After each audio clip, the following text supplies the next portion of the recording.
I teach meditation, Buddhism. I also act as a cognitive therapist. I deal with people's cognitive processes, how to help them be happier, have more effective lives. Meditation is important because it relaxes the mind. The mind is very stressed out most of the time, but it shows up in the body as a point of tension. And when we're in meditation, we can actually scan the body and find these places of stress.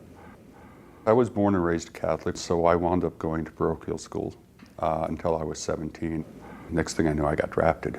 I had been in Vietnam for about 3 years with the Navy as a medic. And when I got out, I did not want to return to the United States. So I went to Bangkok. I wanted to go to some place that was exotic. I wanted to party, just drink till I was in a stupor. I was sitting at this bar after a couple of weeks, and I saw these Theravada monks. And because of the color of the robe, all I could think about was carrots.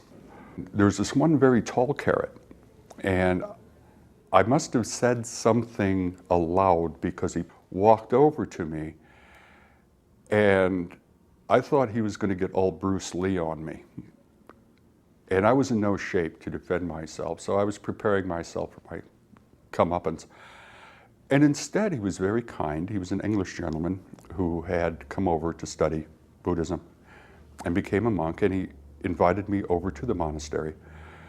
And within a month, I had ordained, and I stayed for 3 years. Morality in Buddhism is the concept of compassion.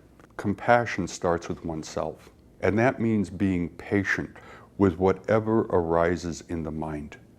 If we can be patient with that, then we can be patient with anybody else. We react more calmly, with more understanding, and that means that we can really offer assistance to others. And this is the whole practice of Buddhism, is not to harm oneself and not to harm others. That's it. The Bodhisattva is a highly realized being, not a god. These Bodhisattvas and Buddhas represent a quality of reality that we would like to have. This particular one represents compassion. And so we pray, hoping to find more compassion in our lives. So we're essentially trying to change our karma. One doesn't pray to a Buddha saying, I need my car fixed. They put the goal itself directly on the path in front of them by emulating that Buddha. It can be quite humbling, realizing that we're not as compassionate as we should be. We're not as wise as we think we are. And so we have to admit this. Confession is good for the soul, they say. Well, confession is also good for the mind. It's admitting our limitations and what we need. And this is why we pray.